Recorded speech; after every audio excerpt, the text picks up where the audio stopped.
Today, I'm going to show you how to make a simple 3 ingredients liquid soap that is very affordable and easy to produce at home.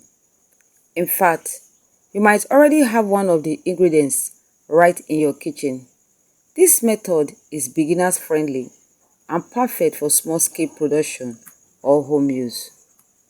Now, before we start, the total quantity of water we'll be using throughout this production is 9 liters. So the first thing we are going to do is to measure out about 4 liters from the total water and pour it into another bucket.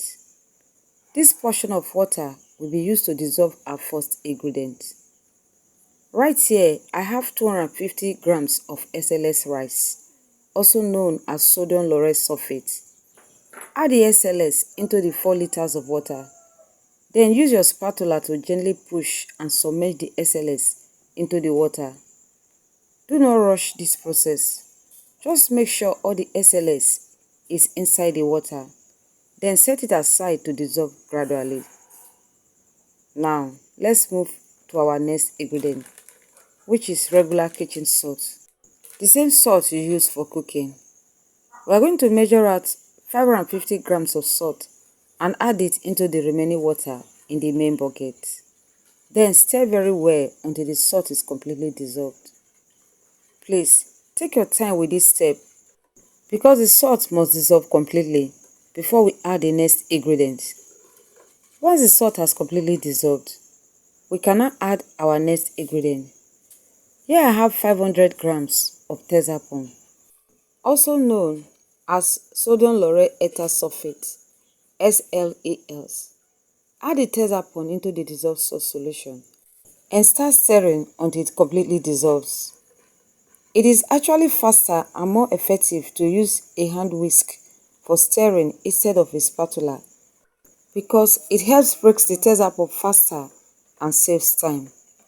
But if you don't have a hand whisk, you can still use a spatula. It will just take a little more time.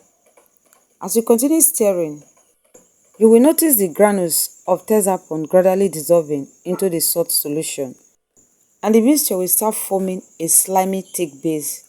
Keep stirring patiently until everything is completely dissolved and smooth. Now, bring back the SLS solution we prepared earlier. You may notice that some of the SLS is still not completely dissolved, so gently stir it until it is fully dissolved. Try not to stir too fast to avoid excess foaming. Once the SLS is fully dissolved, gradually pour it into the soap mixture while stirring gently. Continue stirring gently for about 5 minutes and your liquid soap base is ready. At this point, every other ingredient is optional, but for this batch, I'm going to add about 5 ml of fragrance and stir very well so it mixes properly. Then, finally, add a few drops of your favorite color and stir well to combine. Always add color little by little, and after stirring, if you are not satisfied with the color, you can add a little more. This helps you avoid adding too much color or causing color bleeding. Now cover the soap and allow it to rest for 15 to 24 hours. The longer it rests, the clearer the soap becomes. After 24 hours, your 3 ingredients liquid soap is ready for use. And that is how you make simple and affordable liquid soap at home using just 3 main ingredients. If you find this helpful, you can try this method for small business or home use. Thank you for watching, and I will see you in the next tutorial.